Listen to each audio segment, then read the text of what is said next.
Cumprimentamos a todos com a paz do Senhor. Estamos iniciando mais uma querida Escola Bíblica Dominical, mais um ano de aprendizado, estudando um assunto novo que será de enriquecedor para as nossas vidas. Então, a nossa querida EBD, nós estamos estudando uma nova revista nesse trimestre. Vamos estudar sobre o movimento pentecostal. Nós vamos estudar sobre nós mesmos. Nós somos pentecostais, a igreja nasceu no dia de Pentecostes. Nós vamos estudar a nossa história e vai ser muito bonito, vamos aprender muita coisa. Então, a nossa revista traz o movimento pentecostal. Por que vamos estudar o movimento pentecostal? A chama do Espírito Santo continua a incendiar o mundo. Começou no dia de Pentecostes e o mundo recebe a palavra de Deus por causa da chama do Pentecostes, do batismo com o Espírito Santo, da unção do Espírito Santo sobre as nossas vidas. Então hoje nós vamos estudar a lição de número 2, em permanente vigilância. O chamado à santidade e à preparação. Então nós vamos ver que a ação do Espírito Santo em nossas vidas não está só na disposição para trabalhar para o Senhor, mas também se relaciona à nossa santidade, o nosso relacionamento com Deus. Então a ação do Espírito Santo em nossas vidas é a vocação à santidade. O primeiro momento que Deus quer falar conosco é nos vocacionar, nos atentar para a vocação pela qual nós somos chamados, à santidade. E tendo uma vida de santidade, haverá uma manifestação do Espírito Santo em nossas vidas. Então a lição número 2 traz como texto de ouro Romanos 13:11, que diz: "E isto digo, conhecendo o tempo,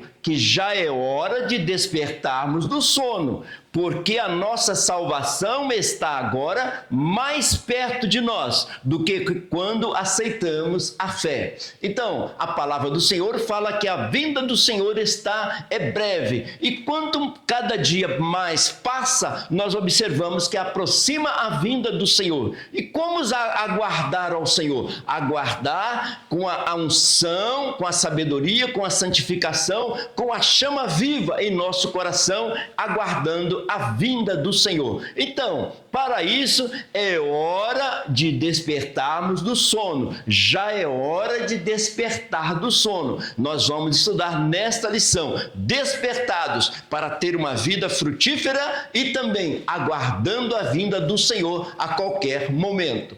A verdade aplicada desta lição é: as experiências e os avivamentos do passado não nos dispensam de um viver em constante vigilância e oração. Quando aceitamos Jesus como nosso Salvador, no passado já foi uma experiência, mas a nossa experiência precisa continuar cotidianamente conosco, a viver em constante oração. Se houve momentos que eu estive bem próximo do Senhor, eu tenho que zelar para que essa aproximação com Deus continue firme a cada dia até a volta do Senhor. Então, aguardando a volta de Cristo em constante oração e vigilância. Então, oração e vigilância. Nesses dois aspectos, nós estamos sempre preparados para a volta de Jesus. O texto de referência da nossa lição hoje está no livro de Apocalipse. Então, no livro de Apocalipse tem as cartas escritas às igrejas. E esta é uma das cartas escrita à igreja de Éfeso. E o que Jesus mandou João escrever para a igreja de Éfeso, que é tão importante para nós também hoje? Ele diz: "Escreve ao anjo da igreja que está em Éfeso, e isto diz aquele que tem à sua destra as 7 estrelas, que anda no meio dos 7 castiçais de ouro. Eu sei as tuas obras e o teu trabalho e a tua paciência, que não podes sofrer os maus, e pusestes à prova os que dizem apóstolos e não são, e tu achastes mentirosos, e sofrestes e tendes paciência, trabalhaste pelo meu nome e não te cansastes." Então, até aqui, Jesus está elogiando, está comentando sobre a igreja, sobre a perseverança da igreja. Aí ele entra e aborda uma característica da igreja. Tenho, porém, contra ti que deixaste o teu primeiro amor. Lembra-te, pois, de onde caíste, arrepende-te e pratica as primeiras obras.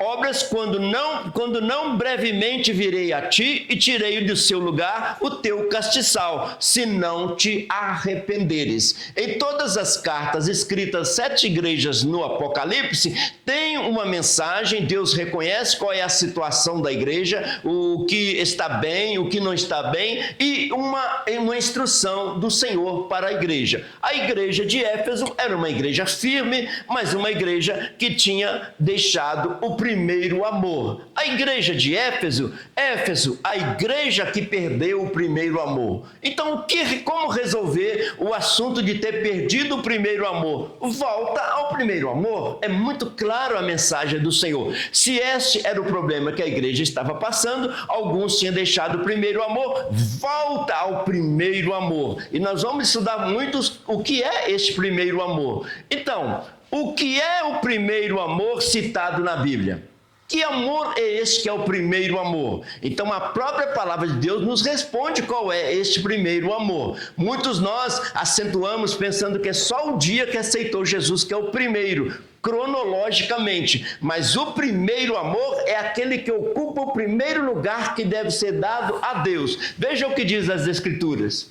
Amarás, pois, ao Senhor teu Deus de todo o teu coração, de toda a tua alma, de todo o teu entendimento e de todas as tuas forças. Este é o primeiro mandamento. Então, Marcos 12:30, Jesus ensinando para nós. Então, qual é então o primeiro amor? É o primeiro mandamento, que é amar a Deus sobre todas as coisas. Aquele amor a Deus sobre todas as coisas, este é o primeiro amor, dando toda prioridade para o Senhor. Fica bem claro através deste versículo. O primeiro mandamento se refere ao primeiro amor, amar a Deus sobre todas as coisas. A introdução desta lição também é muito clara. Nos tempos apostólicos, algumas igrejas locais já mostravam sinais de esfriamento espiritual, o relaxamento no cuidado com a vida espiritual. Então, essa realidade continuou pelos primeiros séculos e resultou no surgimento de movimentos de busca por renovação no seio da igreja. Ocorreu o Pentecostes, um grande e primeiro avivamento, a igreja vai expandindo com todo aquele vigor, com toda aquela unção, mas chegou um momento que houve um esfriamento, então era necessário ter um reavivamento, e é sobre este reavivamento que nós vamos comentar nesta lição, até quando nós acertamos buscando o reavivamento de acordo com as Escrituras, de acordo com a unção do Espírito Santo. Então, o que é um reavivamento? É a renovação da vida espiritual, é a vivificação das faculdades do espírito e do coração. O reavivamento acontece no interior de cada um, uma busca mais profunda e constante com a ajuda do Espírito Santo para estar mais próximo do Senhor. Reavivados, é nesse sentido. Então, renovação cotidiana do homem interior. A renovação acontece no interior de cada um, mesmo que nós participemos de uma igreja, de uma comunidade, a renovação precisa e ocorre no coração de cada pessoa. No tópico 1, nós estaremos abordando as igrejas da Ásia. Então, lá na Ásia Menor, na região da Turquia, existiam 7 igrejas e foram escritas 7 cartas. Jesus mesmo ditou as cartas para João escrever. E hoje nós vamos falar da igreja de Éfeso e da igreja de Laodiceia. O que precisava melhorar nessa igreja? Em que foram elogiadas e em que foram corrigidas para buscar um reavivamento no Senhor? Através dessas 2 igrejas, a gente vai tirar ensinamento para o dia de hoje, aqui onde nós estamos. Então, ao final da era apostólica, assim que os apóstolos passaram para o Senhor, João foi o último e ele estava nesta região de Éfeso, ele foi um dos últimos a passar para o Senhor, aí começaram a acontecer algumas coisas na história da igreja que nós vamos ver. Ao final da era apostólica, algumas igrejas já apresentavam desvios doutrinários e esfriamento espiritual, conforme o conteúdo das cartas enviadas às 7 igrejas da Ásia. É só ler as 7 igrejas da Ásia, as cartas no livro de Apocalipse, que a gente vai ver que tem uma igreja servindo ao Senhor, mas no seio da igreja tinha pessoas que perderam o reavivamento, perderam aquele primeiro amor. E assim, essa lição vai nos ensinar muito a buscar este primeiro amor. Olha aqui em Apocalipse, Jesus mandando escrever as 7 igrejas. João, às 7 igrejas que estão na Ásia, graça e paz seja convosco da parte daquele que é, que era e que há de vir, a dos 7 espíritos que estão diante do trono. Então, alguma coisa que nós precisamos relembrar logo neste versículo. Naquela época, eles saudavam a igreja com a graça e a paz, porque a igreja tinha gregos e tinha judeus. Os gregos costumavam saudar com a graça, os judeus saudavam com a paz. Então, João, com toda a sabedoria, ele fala a graça e a paz para abordar e considerar todos os membros da igreja. E ele fala daquele que é eternamente. Aqui, quando ele se refere aos 7 espíritos, não se trata de 7 espíritos, mas as 7 manifestações do Espírito Santo, porque a linguagem do Apocalipse é uma linguagem alegórica, é uma linguagem apocalíptica. Então, quando ele se refere a 7 espíritos, ele está referindo ao Espírito Santo nas suas 7 manifestações, que está lá no livro de Isaías, capítulo 11. Então, vendo um pouquinho mais de perto o mapa, existia 7 igrejas: Éfeso, Esmirna, Pérgamo, Tiatira, Sardes, Filadélfia e Laodiceia. E João foi levado para uma ilha e dali Deus o arrebatou até o céu em visão e ele viu coisas que precisavam ser escritas à igreja, aqui na região da Turquia. Então, João veio aqui para a ilha de Patmos e as 7 igrejas, e Jesus revela no Apocalipse mensagem para cada uma dessas igrejas. E as mensagens dirigidas a cada uma dessas igrejas tem aplicação para nós hoje. Por isso estamos estudando esta história dessas igrejas e também como Deus trabalhou com essas igrejas, porque assim Deus tem como nos ensinar.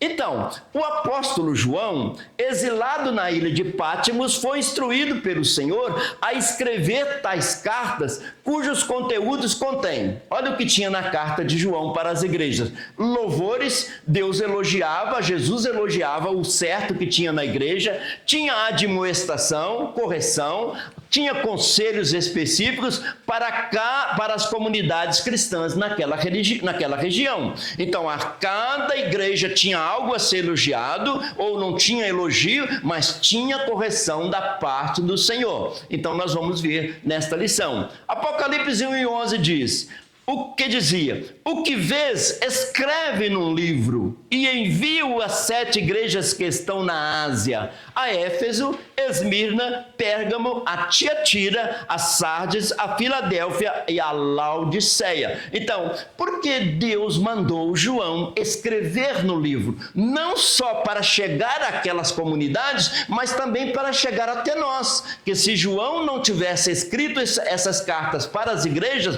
nós não teríamos conhecimento delas. Mas como ela foi direcionada àquelas igrejas, também elas são para nós, porque elas fazem parte do cânon sagrado, da própria palavra do Senhor. Assim, cada uma das 7 igrejas recebeu o comentário de Deus, vai ficar aí na sua tela para observar com calma. E aqui nesta lição, nós vamos abordar a igreja de Éfeso e a igreja de Laodiceia. A igreja de Éfeso perdeu o primeiro amor, e a igreja de Laodiceia também já estava vivendo uma mornidão espiritual. Então, nesta lição, nós vamos abordar sobre esses assuntos que são muito bons para nós. Então, as 3 ameaças que aconteciam naquela época contra a igreja. Poderia acontecer um esfriamento, é uma ameaça individual, porque o esfriamento pode acontecer individualmente. Havia perseguição, era uma ameaça externa, de fora para dentro. E falsos mestres, uma ameaça interna.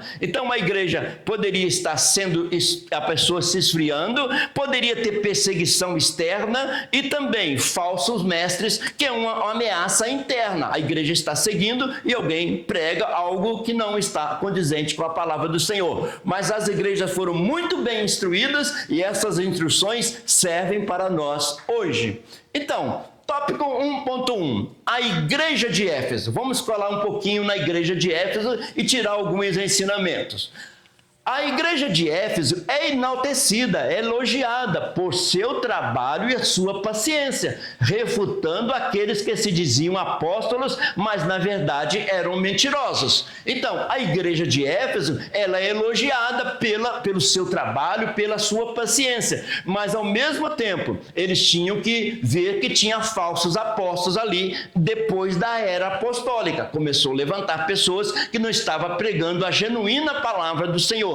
E a igreja de Éfeso lidou com isso e venceu. Apocalipse 2:2, olha Deus escrevendo para a igreja: eu sei as tuas obras. Deus sabe as nossas obras. Eu sei as tuas obras, o teu trabalho e a tua paciência, e que não podes sofrer os maus, e puseste à prova os que dizem ser apóstolos e não são, e tu os achastes mentirosos. Então, Jesus está dizendo: eu conheço as tuas obras. Tem aparecido apóstolos aí que vocês não estão aceitando, porque vocês estão olhando para a palavra do Senhor. O que eu tenho é que vocês voltem ao primeiro amor.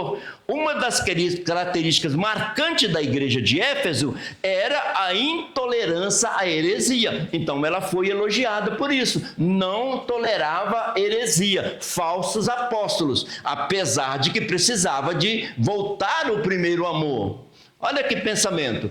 Uma heresia é um ensinamento contrário a uma verdade fundamental da Bíblia. Então nós pregamos todos os dias: cuidado com a heresia, mas muitas pessoas novas convertidas não têm ideia. O que é uma heresia? Uma heresia é um ensinamento que é contrário à palavra do Senhor. Então nós temos que cuidar também para que nós não deixemos a heresia entrar na igreja.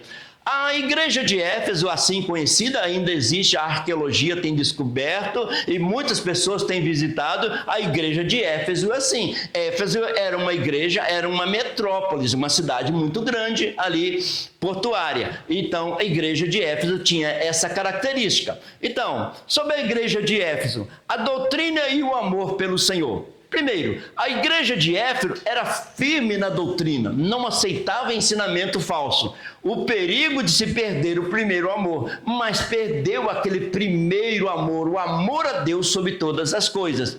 Não há contradição entre a doutrina, o ensinamento e o fervor espiritual. Aqui, quando nós referimos à doutrina, estamos referindo ao ensino do Senhor. Não há contradição entre o ensino da Bíblia e o fervor espiritual. Pode haver um bom ensinamento e pode haver um fervor espiritual. Isso Jesus quis ensinar naquela carta.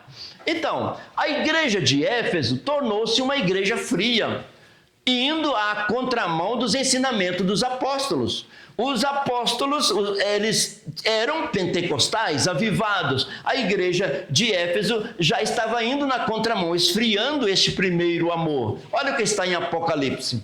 Tenho, porém, contra ti que deixaste o primeiro amor. Já vimos que o primeiro amor é amar a Deus sobre todas as coisas, que é também o primeiro mandamento. A recomendação é que a igreja se lembre de onde caiu, arrependa e volta a praticar as primeiras obras. Pensa, aonde você começou a esfriar? Volta e torna novamente o seu ânimo e busca ao Senhor, volte ao primeiro amor. Lembra-te, pois, de onde caíste, arrepende e pratica as primeiras obras. Olha aí, para uma igreja que estava esfriando, a ordem era voltar ao primeiro amor. Então, a igreja de Éfeso, no livro de Apocalipse, ficou lá ainda muito visitada até os dias de hoje, mas tem um ensinamento para nós. Olha bem se vocês conseguem entender ver esta imagem. A repreensão de Jesus à igreja de Éfeso, uma igreja muito bem, um templo muito bem construído. Um alerta para nós hoje, um alerta para nós hoje em tempos modernos. Perdeu o primeiro amor. Qual era a orientação? Volte ao primeiro amor. Muito claro, Jesus foi com a igreja. 1.2, a igreja de Laodiceia. Agora, daquelas 7 igrejas, vamos falar um pouquinho sobre a igreja de Laodiceia, que estava ali na região da Turquia. Então, a igreja de Laodiceia não foi enaltecida em nada, não foi elogiada, a igreja de Laodiceia, mas admoestada por ser morna, apática e não perceber o estado miserável em que se encontrava. Então já tornou-se uma igreja morna, não teve muito que se elogiar, mas teve correção. O Senhor abomina a indiferença e o meio termo. Então Deus não quer a pessoa em cima do muro, uma igreja morna. Foi isso que Deus orientou a igreja de Laodiceia.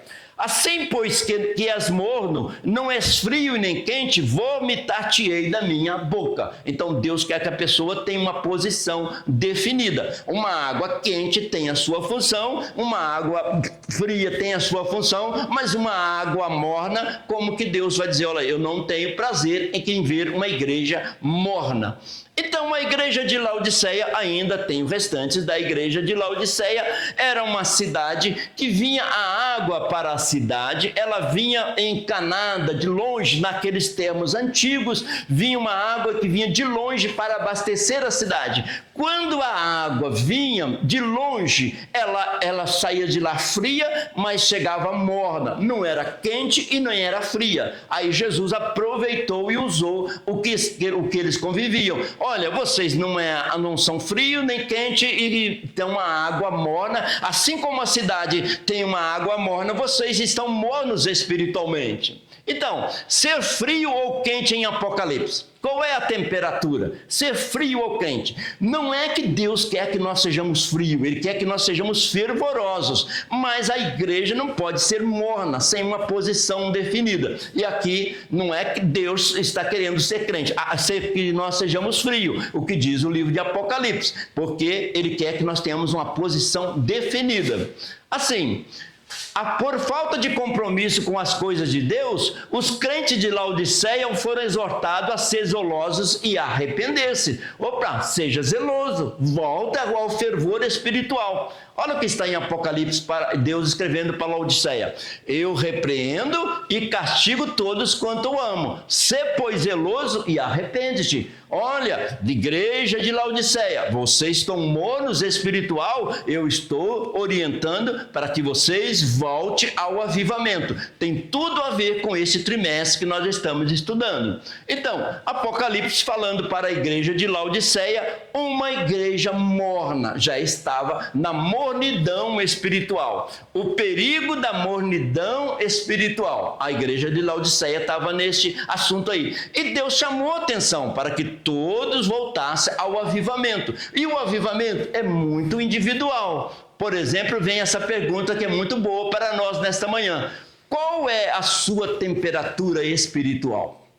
Qual é a sua temperatura espiritual? Vamos ver daqui a pouquinho que a parte espiritual é a parte individual. A religião, a igreja em si é maior, mas o avivamento está ligado muito individualmente.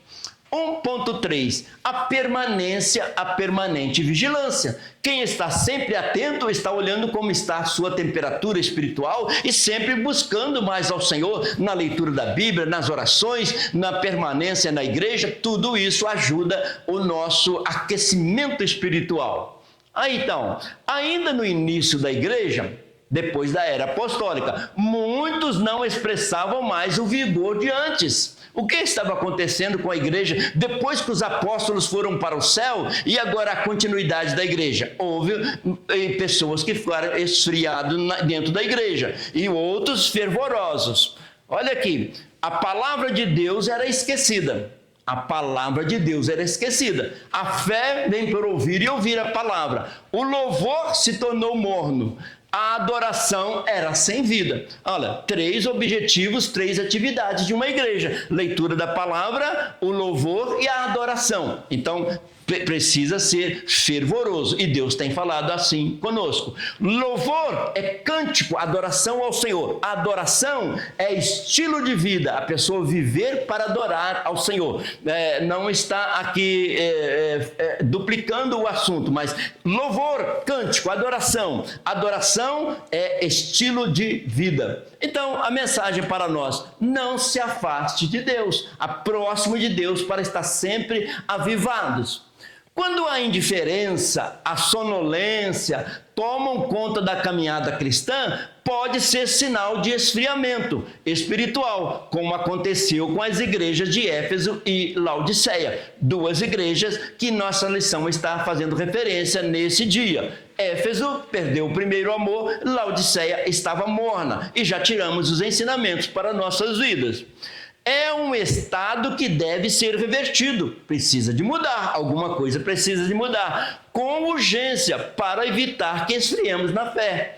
Para vivermos o refrigério de um amplo, intenso e necessário avivamento, é preciso voltar ao primeiro amor. Todas as duas igrejas precisavam voltar ao primeiro amor, deixar a mornidão espiritual e ser bem avivados na presença do Senhor. Então, avivamento, a maior necessidade da igreja. Avivamento, a maior necessidade da igreja. E avivamento não é só barulho, a volta à leitura da palavra, a permanência na igreja, o louvor avivado e uma vida de adoração, um estilo de vida que adore ao Senhor. Isto é avivamento. Então, vivendo o fervor espiritual, isso que Deus quer de nós. Agora, tópico 2. Vamos para o tópico 2. Vimos a história das duas igrejas, tiramos os ensinamentos de cada uma delas, agora vamos para o tópico 2. Naquela época surgiu um movimento chamado montanista. Observando o esfriamento da igreja, surgiu esse movimento chamado montanista. E nós vamos ver um pouquinho sobre ele. Até quando ele acertou e até quando ele não foi tão certo assim. Por isso que a igreja deve ser avivada. Porque se a igreja for continuamente avivada, não há necessidade de reavivamento, ela estará sempre avivada. Então, o movimento montanista.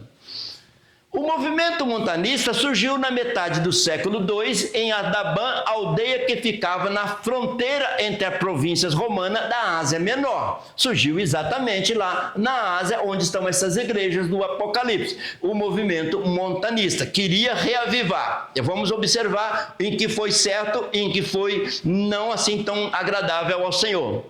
Os montanistas pregavam uma nova revelação concedida a eles. Olha aí, não pode haver outra revelação senão a palavra de Deus. Então eles já estavam pregando uma revelação dada a eles além da Bíblia. Veremos a conexão desse movimento com o pentecostalismo.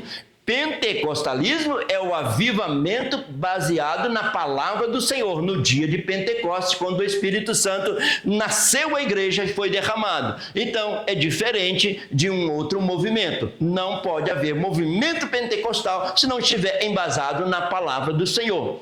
Então, o que foi o movimento montanista? Pouca gente tem conhecimento, mas depois da era apostólica surgiu o movimento montanista. Vamos ver o que era?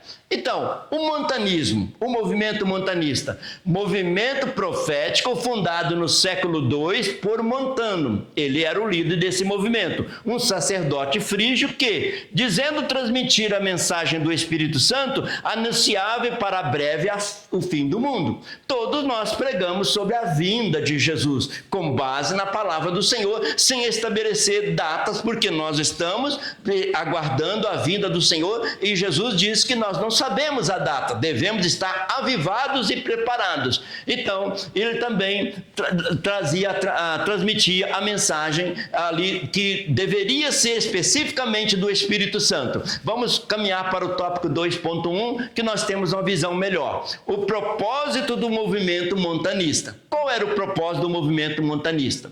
Então, a história da igreja narra muitos movimentos surgidos após o Pentecostes. os quais corriam à margem da igreja. Era um movimento montanista que estava paralelo à igreja, mas não estava 100% pentecostalismo, 100% com base na Bíblia. O movimento montanista tinha algo a ser corrigido. À margem da igreja. O movimento montanista é mais um deles, que surgiu por causa do esfriamento, surgiu um movimento que estava caminhando paralelamente à igreja. E Deus quer um avivamento pentecostal, baseado na palavra do Senhor. Esse movimento foi uma reação às tendências seculares que já se fazia na igreja. Olha, a igreja já estava deixando que as coisas mundanas entrassem, e já estava ficando muito secular, precisava de um avivamento.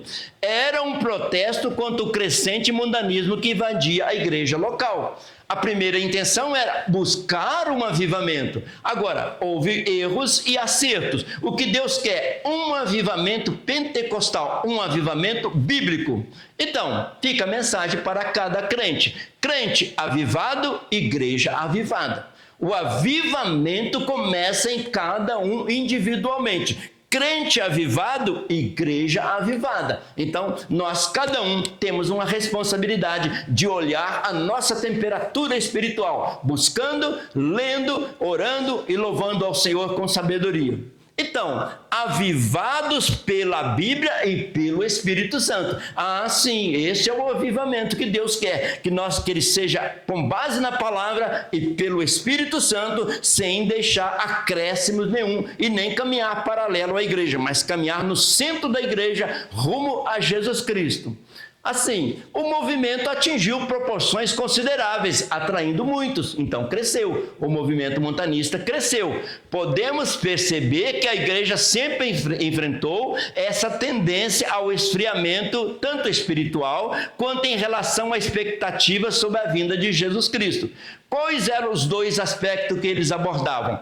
O aquecimento espiritual e a vinda de Jesus. Mas isso já está muito claro na Bíblia e a própria Bíblia pode viver avivada, com base na palavra do Senhor, esperando a vinda de Jesus. Não um movimento que caminha paralelo à igreja, mas no centro da igreja, olhando para Jesus, o autor e consumador da nossa fé. Então, o que Deus quer? Um contínuo avivamento para a igreja, um movimento, um avivamento dentro da igreja, que a igreja seja avivada, e além de ser avivada, seja avivada aguardando a volta do Senhor em santidade, cheio do Espírito Santo, mas também seguindo a doutrina, o ensinamento da palavra do Senhor. Esta é uma igreja que Deus tem prazer e alegria. 2.2.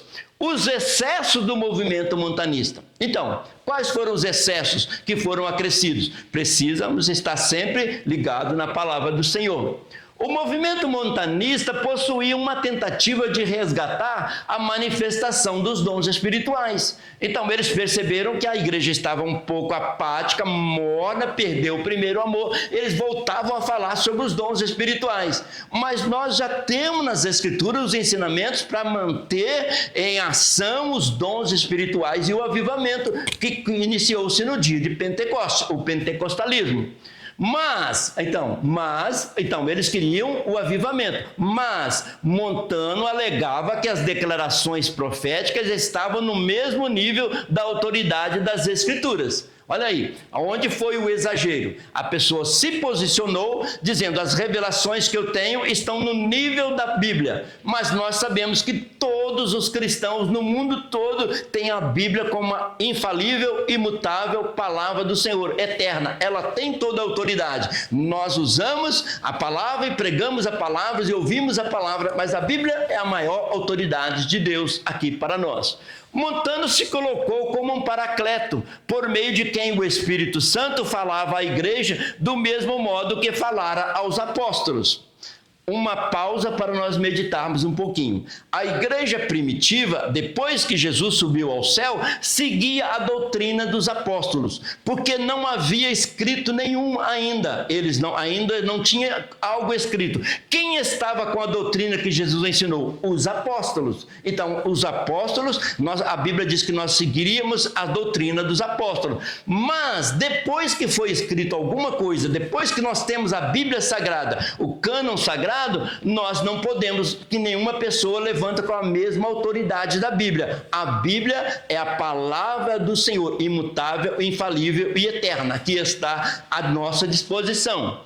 Então, vejamos, as Escrituras Sagradas são interpretadas pelo seu autor, o Espírito Santo. Agora nós temos a Bíblia, o autor é o Espírito Santo, mesmo que cada um foi um escritor do Evangelho ou das cartas, mas o autor é o Espírito Santo. Eu não posso acrescentar mais nada. A palavra de Deus, ela está completa com tudo aquilo que nós precisamos.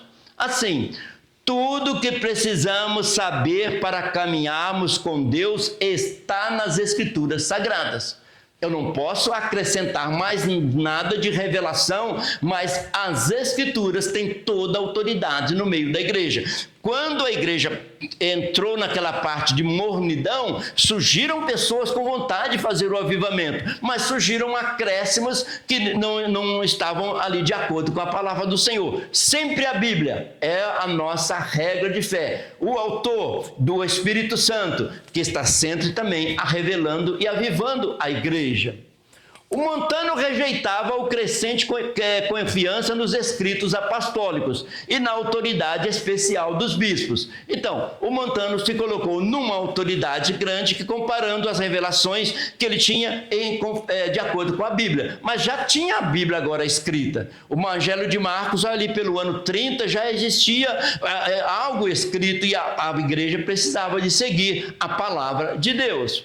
Montano ainda se opunha a qualquer limitação ou restrição quanto às manifestações espirituais. Então, quando a igreja esfriou, eles buscaram o avivamento, mas não havia um ensinamento sobre este avivamento, não havia restrições. Olha, gente, o Espírito Santo age assim, distribui os dons assim, opera dessa forma. Então, não havia uma restrição, um ensinamento de como ser um crente pentecostal avivado. E isso nós encontramos na Bíblia, os ensinamentos. Então, voltando um pouquinho, contra esses exageros, houve uma forte reação da igreja.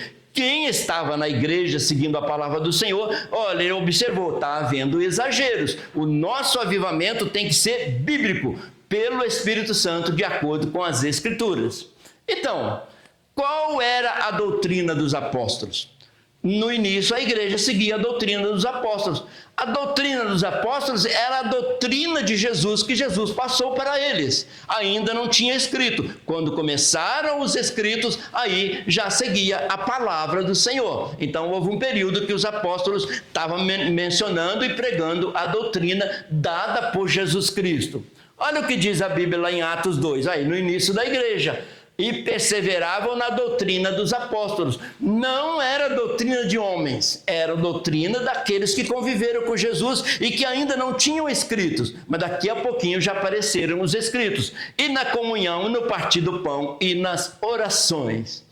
Então, 2.3, o afastamento da doutrina dos apóstolos. Quando fala da doutrina dos apóstolos, não é doutrina de homem, não é doutrina humana, é a doutrina que Jesus deixou com eles e que daqui a pouquinho já seria escrita, que é a palavra de Deus que nós temos hoje disponível para todos nós.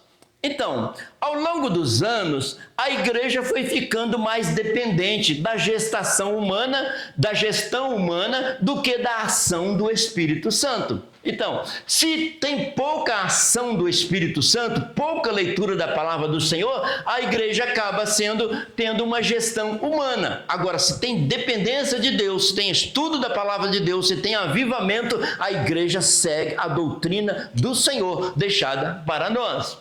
E isso deu margem ao surgimento de vários movimentos religiosos. Não é esse só que estamos estudando, mas surgiram vários movimentos religiosos. Por quê? Porque distanciou da palavra do Senhor. O que Deus quer? Que nós tenhamos uma vida avivada, em conformidade com as Escrituras, pelo Espírito de Deus, sem exageros, sem acréscimos, aquilo que Deus tem para nós.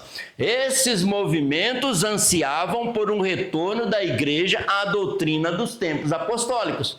Eles queriam, na verdade, o avivamento que nós também queremos. Agora, só que o avivamento precisa ter base na palavra e ser dado pelo Espírito Santo. Isso que nós estamos buscando dia a dia, este avivamento.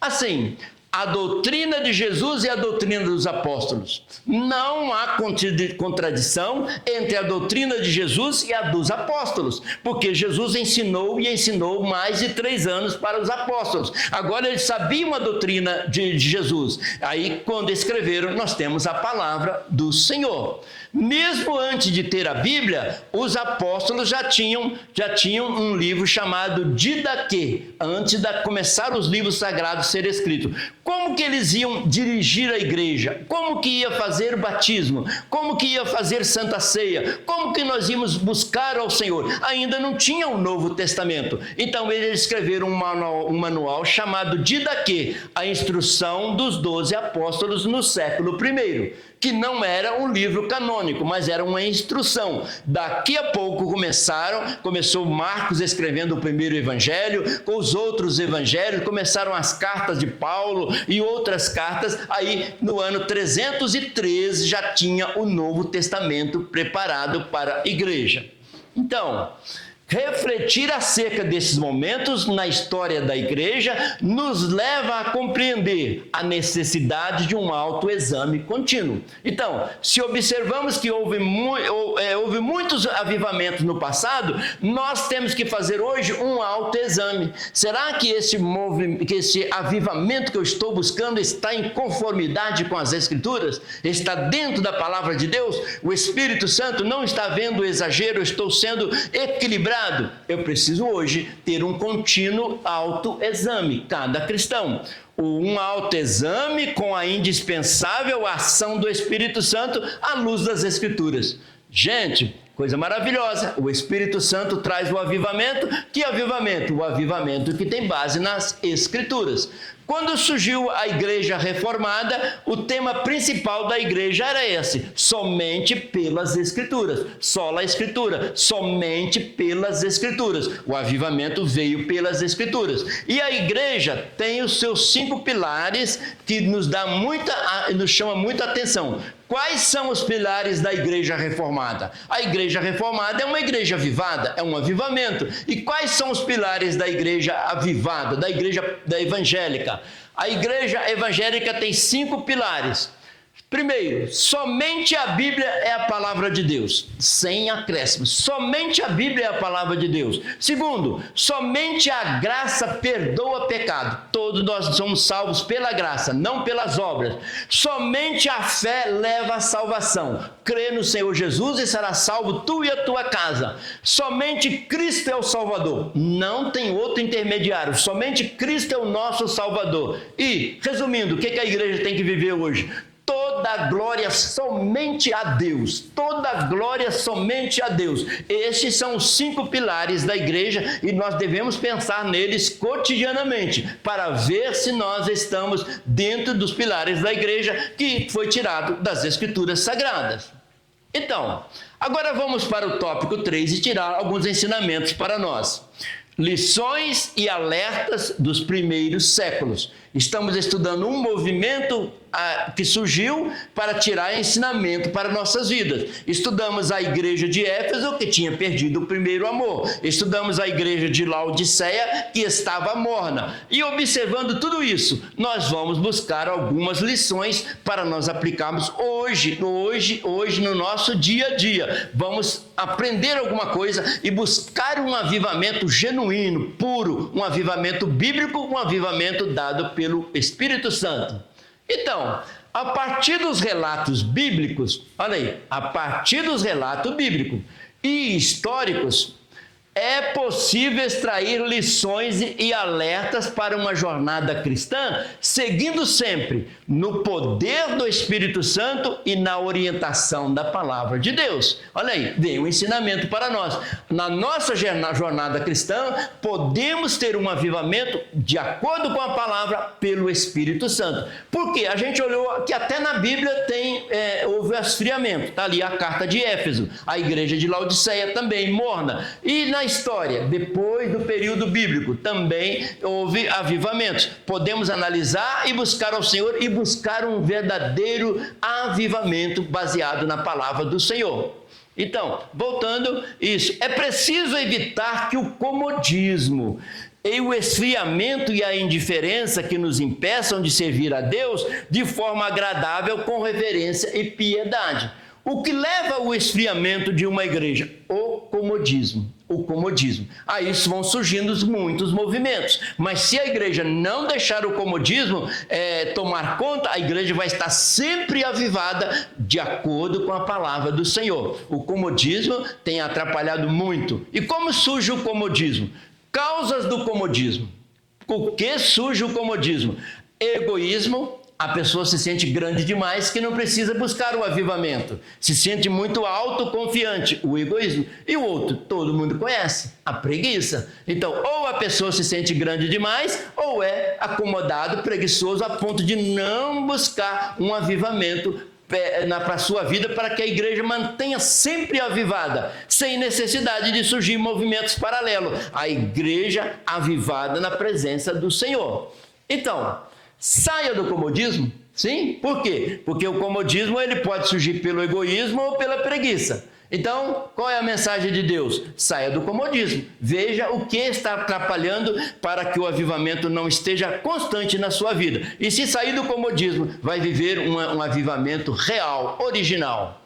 Assim, quando Deus falou com Josué, no capítulo 1, versículo 9, usando Moisés, Deus falou, né? Não te mandei eu, Deus falando com Josué, não te mandei eu, quem mandou foi Deus. O que Josué tinha que fazer? Esforça-te. O que é o esforça-te de Deus para Josué? Sair do comodismo. Esforça-te, saia do comodismo. E tenha bom ânimo, e tenha bom ânimo. Saia desse comodismo. Não te atemorize, não te espante, porque o Senhor teu Deus está contigo, por onde quer que andares. Deixei aqui para que vai ficar na sua tela, para estudar bem detalhadamente este versículo. Este é um versículo do Antigo Testamento, chamando ao avivamento. Josué, não te mandei eu? Você tem dúvida de quem é que te mandou? E esforça-te, saia do comodismo e entre na presença do Senhor, buscando ao Senhor. Tem muita promessa nesse versículo, fica aí na sua tela e você vai ter a oportunidade de reviver esse versículo um pouco mais. É para nós, é para mim, é para você hoje. Então, como servir a Deus? Como eu devo servir a Deus? Olha o que está escrito em Hebreus 12, 28. Pelo que, tendo recebido um reino, o que nós recebemos? Um reino espiritual. Nós recebemos um reino, e o rei é Jesus, que não pode ser abalado. Por que nós recebemos um reino? Jesus falou para Pedro, eu te darei as chaves do reino. A igreja tem uma chave do reino. Quando nós pregamos o evangelho para as pessoas, nós estamos abrindo a porta do reino para aquela pessoa. E quem pode fazer isso? Só alguém avivado, cheio do Espírito Santo. Então ele diz, porque temos recebido um reino que não pode ser abalado. Não, um avivamento original. Retenhamos a graça, tudo pela graça do Senhor, pela qual sirvamos a Deus agradavelmente com reverência e piedade. Olha aí, se recebemos um reino, vivemos debaixo da graça, vamos agradar a Deus tendo uma vida de reverência e piedade. 3.1. Lidando com os exageros e equívocos. Olha, eles existem. Exageros, nós vimos que o movimento montanista houve um exagero. E pode haver equívocos, pode haver erros. Deus não quer que não ficamos no comodismo, nem exageramos, mas tenhamos uma vida pentecostal avivada, mais equilibrada, sem equívocos. Deus nos chama para não ter equívocos. Temos uma vida equilibrada. Vamos ver?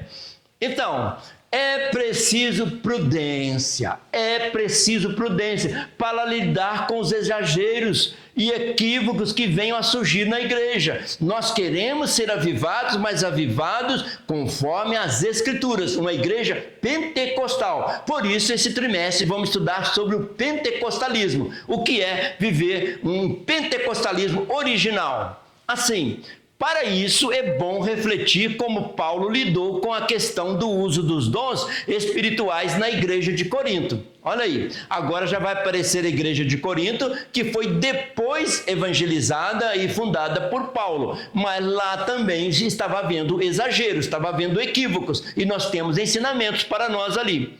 Havia exageros na igreja de Corinto, pois parece que alguns ignoravam o propósito dos dons e outros se sentiam superiores. Olha o que estava acontecendo, uns sentiam superiores só porque tinham um dom espiritual, outros ignoravam, nem sabia que tem dons espirituais. Aí a gente prega a carta de Paulo aos Coríntios, ele vai ensinando sobre os dons espirituais, ele ensina a celebrar a Santa Ceia, ele ensina como dar a bênção apostólica no final do culto. Paulo vai instruir a igreja de Corinto. Que bom que a igreja precisou desse ensinamento, porque agora ele serve para nós, estão nas Sagradas Escrituras aí há quase 2000 anos à nossa disposição. Para quê? Para que a igreja seja avivada sem exageros e sem equívocos, mas fora do comodismo, uma igreja equilibrada.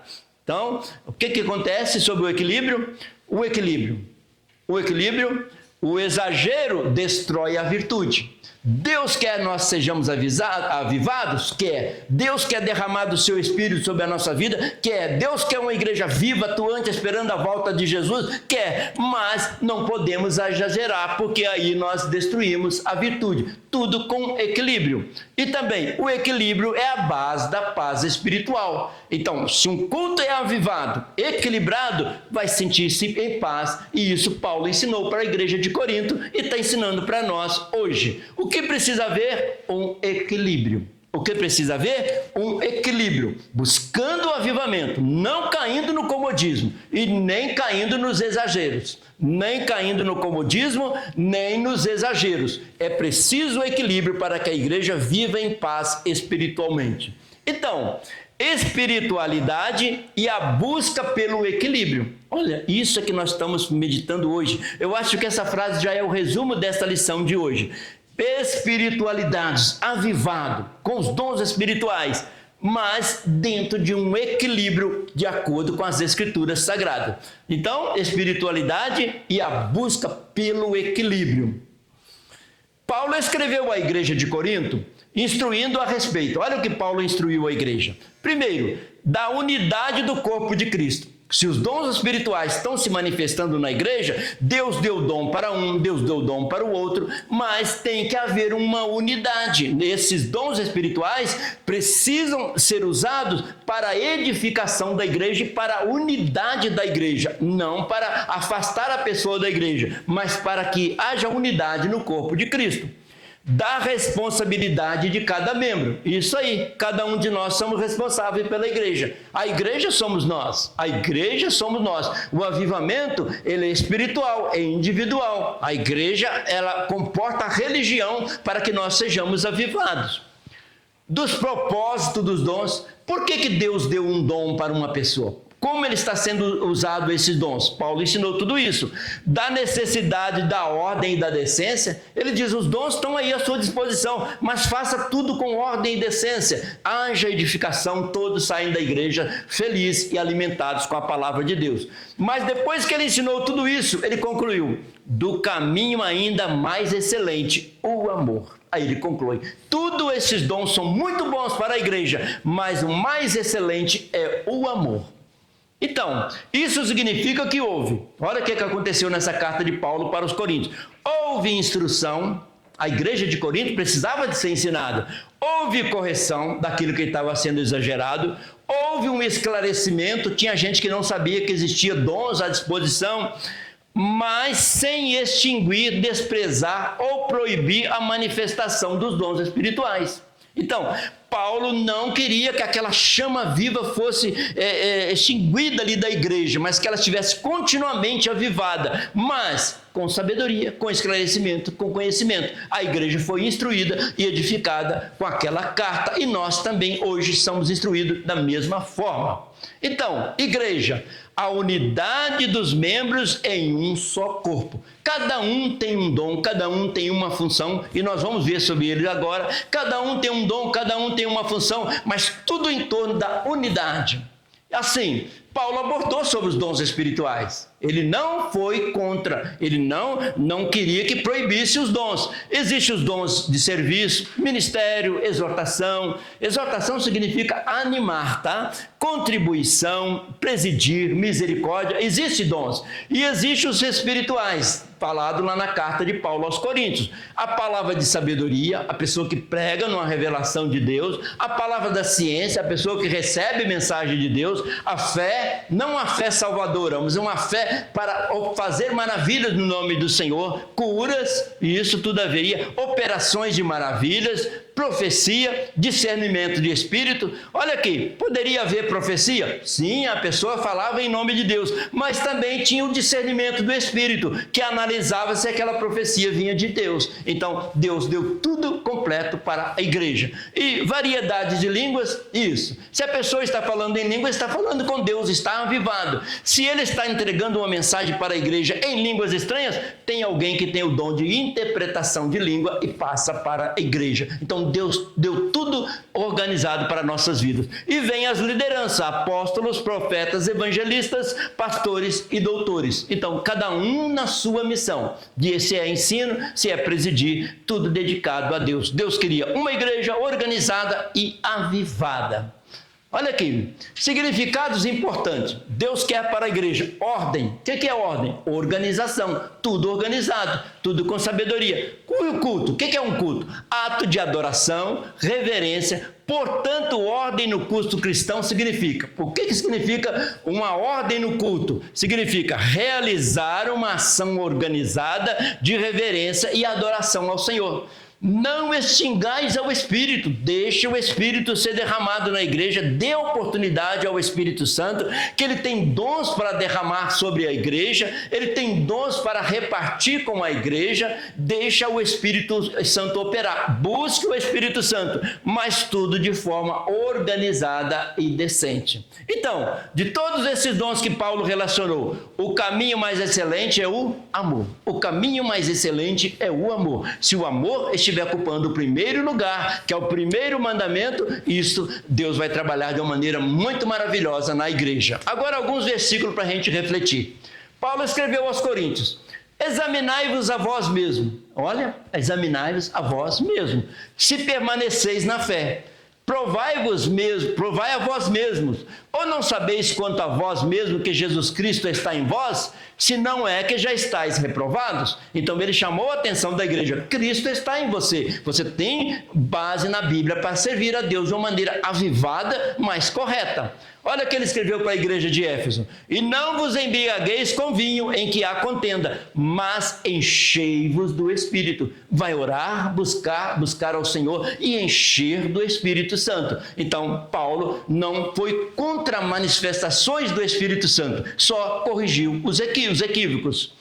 Aqui a Tessalonicenses ele escreveu: não extingais o Espírito, não apagueis a chama do Espírito, não desprezeis as profecias. Deus quer que as manifestações dele estejam presentes na igreja, de uma maneira ordenada, organizada, para Deus ser louvado e glorificado. Olha bem essa tela. O Espírito Santo. O que você deve fazer? Viver em santidade de vida. Os dons espirituais, mas vivendo em santidade de vida. O Espírito Santo, a primeira coisa que ele quer nos fazer é salvar e nos dar a santidade. E depois, revestimos-nos do poder para pregar a palavra do Senhor.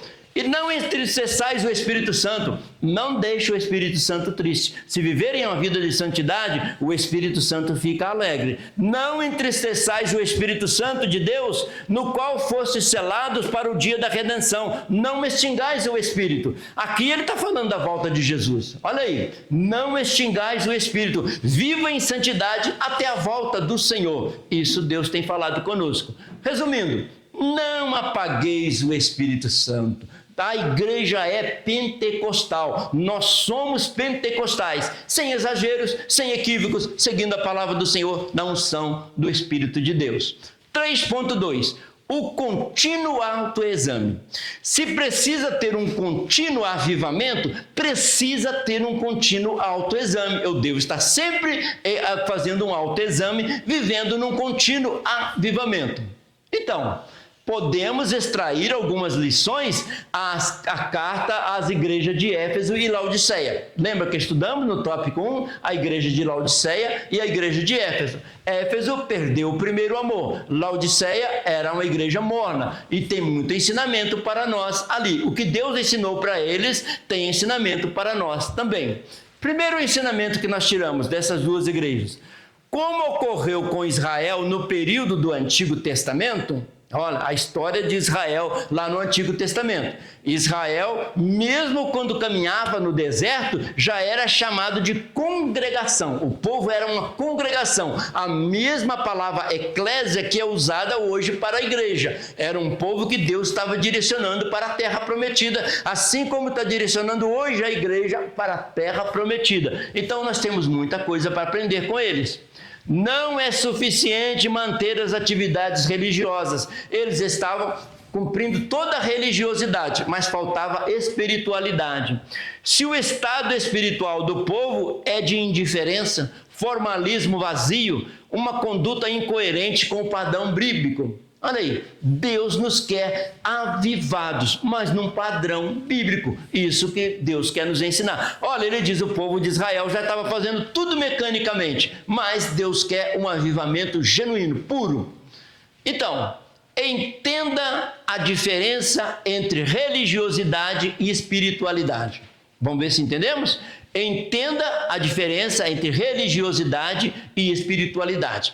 A religião, ela vem do latim que significa religar. A religião é necessária, a igreja é necessária porque ela religa as pessoas a Deus. Isto é a religiosidade. Mas a espiritualidade é algo que cada um tem no seu coração, na sua vida espiritual. Por isso, lá no início, nós perguntamos, como é que está a sua espiritualidade? Não estão falando da igreja, estão falando que a espiritualidade é individual, enquanto a religiosidade está falando da igreja de uma maneira geral. Então, há diferença entre religiosidade e espiritualidade. Muitos são religiosos, mas não são espirituais, está fazendo tudo mecanicamente. Deus nos está chamando hoje, nesta manhã, viver uma vida espiritual em conformidade com as Escrituras. Olha aí, para esclarecer mais o nosso entendimento. Espiritualidade é um fenômeno pessoal. Espiritualidade é um fenômeno pessoal. Cada um busca o seu avivamento. A religiosidade é um fenômeno social. A igreja se reúne para buscar ao Senhor. Cada um tem um grau de relacionamento com Deus. A espiritualidade é pessoal. Cada um tem um relacionamento com Deus. A religiosidade existe para religar, para pregar sobre isso, orar em conjunto para Deus abençoar. Então, espiritualidade. A espiritualidade é uma parte do ser humano que lhe permite transcender. É espiritual.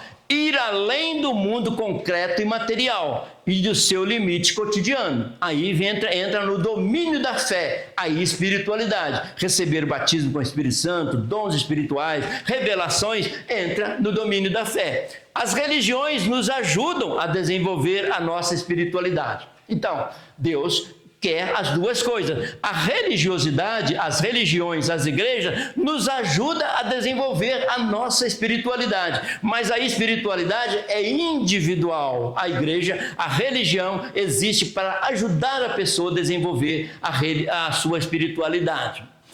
Tópico 2 que nós aprendemos. Aprendemos o segundo ensinamento. Experiências e avivamentos do passado não nos dispensam de cultivar um viver de constante oração, vigilância e autoexame. Olha, eu recebi muito poder no passado, eu fui convertido pelo Espírito Santo, mas tudo aquilo que nós aprendemos no passado não nos dispensam de continuar orando, continuar vigiando e sempre fazendo um autoexame. Não é assim que acontece na Santa Ceia? Examine-se o ser humano a si mesmo. Então, um autoexame contínuo. Terceiro ensinamento que tiramos. O autoexame deve ser feito com a ajuda do Espírito Santo, à luz da palavra de Deus. Se eu for fazer um autoexame sem analisar a palavra de Deus, eu vou pensar que está tudo certo. Mas se eu me comparo com a palavra de Deus, eu vou ver o quanto preciso melhorar. E o Espírito Santo vai me revelar o que está na Bíblia que eu preciso melhorar. porque não somos capazes de discernir o nosso real estado espiritual apenas com conhecimentos e sentimentos humanos. Então, não é pela minha mente que eu vou analisar o meu estado espiritual. Vou comparar o meu estado espiritual com a palavra de Deus. E a palavra vai dizer em que eu preciso melhorar. Com a ajuda de quem? Do Espírito Santo, que está sempre agindo em nossas vidas. Olha aí, o que Cristo pensa da igreja? Interessante, né? O que eu penso da igreja é uma coisa. O que Cristo pensa da igreja? O que você pensa da igreja é uma coisa. O que Cristo pensa da igreja? Como que Jesus está olhando o nosso nível espiritual lá aqui dentro da igreja? Então, Deus está olhando para nós. Por isso, Jesus mandou 7 cartas para 7 igrejas. E hoje está falando conosco novamente. O que Cristo pensa da igreja, de nós? A importância da autoavaliação, autoexame, está sempre se avaliando, com a ajuda do Espírito Santo e à luz da palavra de Deus. Sempre o Espírito Santo revelando e a palavra instruindo na melhor forma de servir a Deus. Então, o que vocês acham deste pensamento? Se você vigiar e orar, forte será. Então, se você vigiar e orar, forte será. Se você vigiar e orar, forte será. Veja que o vigiar vem primeiro, e depois orar também, aí forte será. Comparando sempre com as Escrituras Sagradas. 3.3, último subtópico. O contínuo avivamento. É isso que Deus quer. Deus não quer que hoje estejamos num avivamento, amanhã outro nível, ou é assim, né? Deus quer que nós estejamos num contínuo avivamento, aguardando a volta de Jesus e deixando que os dons se manifestem através das nossas vidas em favor do bem-estar espiritual de todos nós. Então, a palavra de Deus traz muitos alertas aos últimos dias. Não temos dúvida que estamos vivendo os últimos dias. Cada dia que passa, estamos mais perto da vinda de Jesus. Alguns deles são esfriamento do amor. A Bíblia diz que, no final, o amor de muito ia esfriar. Apostasia da fé, aparência de piedade. Agora vamos ver todos eles mais detalhadamente, tá? E por se multiplicar a iniquidade, o pecado, o amor de muito esfriará. Aumenta o pecado, o amor vai esfriando. Então Deus nos chama a voltar ao primeiro amor, aquele amor a Deus sobre todas as coisas. Sabe de uma coisa? A falta de amor é a pior de todas as pobrezas. E agora? A falta de amor é a pior de todas as pobrezas. Que Deus reanime, volte em nós o primeiro amor, para que nós sintamos ricos na presença do Senhor das coisas espirituais.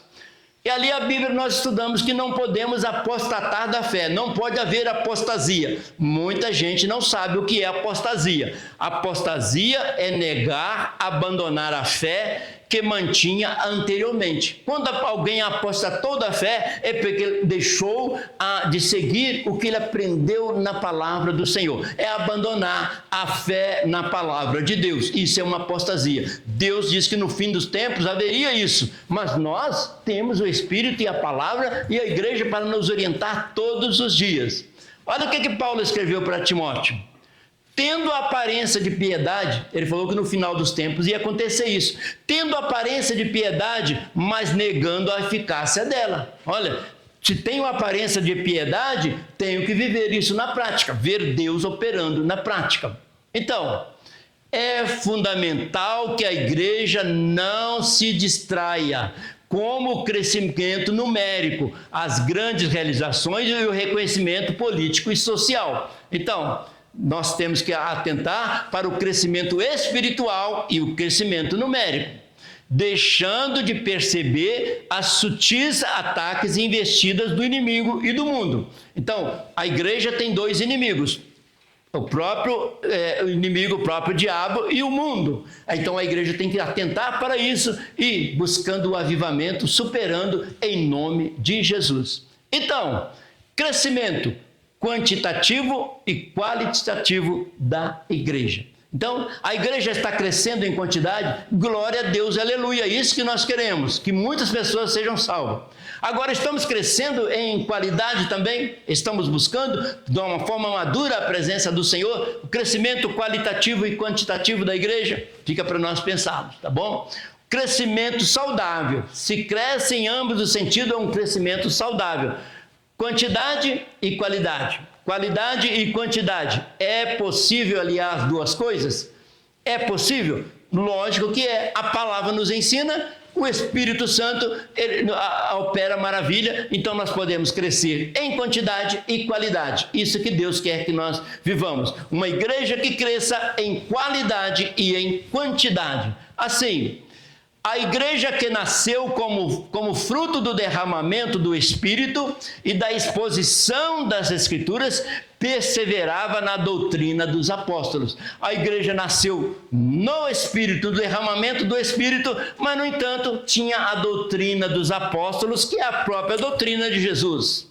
Então, a igreja, na verdade, tinha paz por toda a Judéia, Galiléia, Samaria, edificando-se e caminhando no temor do Senhor e no conforto do Espírito Santo, crescia em número. Olha que coisa linda! A igreja tinha paz, vivia na verdade e crescia em número. Essa é a história da igreja. Atos capítulo 9 é a história da igreja e nós somos a continuidade. Havia edificação, havia crescimento. Olha, já foi passando as fronteiras, Judéia, Galiléia, já vai a igreja expandindo. A igreja expandindo e edificando na presença do Senhor. Então, tópico 1 que nós estudamos nesta manhã. Tópico 1 nós estudamos as igrejas da Ásia. Nós estudamos Éfeso e Laodiceia e vimos como que Deus corrigiu os equívocos que estava havendo ali e também os elogios que a igreja tinha. Nós também vimos. E o que aprendemos no tópico 1? É necessário voltar ao primeiro amor. É necessário voltar ao primeiro amor para vivermos o refrigério do amplo, intenso e necessário avivamento. Volte ao primeiro amor e o avivamento voltará também. No tópico 2 nós estudamos o movimento montanista. Estudamos sobre este movimento. A intenção deles é buscar o avivamento. Houve alguns exageros, mas a intenção era buscar o avivamento que a igreja tinha perdido. E o que nós aprendemos? Ao longo dos anos, a igreja foi ficando mais dependente da gestão humana do que da ação do Espírito Santo. Perdeu o avivamento, começou a ter uma gestão mais humana. Mas quando tem o Espírito Santo, há a revelação de Deus, há uma chama viva do Espírito trabalhando no meio da igreja. Tópico 3, estudamos lições e alertas dos primeiros séculos. Estudamos a história da igreja de Éfeso, a igreja de Laodiceia, a igreja primitiva depois que os apóstolos subiram, como poderia ter um avivamento e evitar os equívocos. Quais foram eles? É preciso evitar o comodismo. Lembra dele? É preciso evitar o comodismo, o esfriamento e a indiferença. Olha aí, é preciso evitar o comodismo, o esfriamento e a indiferença. Nos impeçam de servir agradavelmente com reverência e piedade. Olha aí, vai servir a Deus com reverência, mas vai ser avivado. Podemos fazer a conclusão? Conclusão, desde o Antigo Testamento, o povo de Deus passou por momentos de esfriamento e avivamento. Olha aí, houve altos e baixos, momento de esfriamento e depois surgiu um avivamento. Esses 3 meses nós vamos estudar sobre os reavivamentos que aconteceu durante a história, tá? Há um esfriamento, vem logo um avivamento. Não devemos ficar indiferentes à mensagem que o Senhor enviou às 7 igrejas da Ásia. Ouça o que o Espírito diz às igrejas. Em todas as cartas, Deus disse, ouça o que o Espírito diz às igrejas. Pois assim Deus revela o verdadeiro estado da igreja, sua vontade e a sua provisão. Ouça o que o Espírito diz às igrejas. Ouça o que o Espírito diz à igreja. O que é que nós temos no nosso dia a dia? Um sonho de um avivamento contínuo. Um sonho de um avivamento que ele seja contínuo, que ele continue. Então, avivamento à maneira de Deus. Nós queremos um avivamento à maneira de Deus, ou seja, um avivamento bíblico, à maneira de Deus. Assim, nós estaremos avivados para o arrebatamento, para a volta do Senhor. Avivados para o arrebatamento.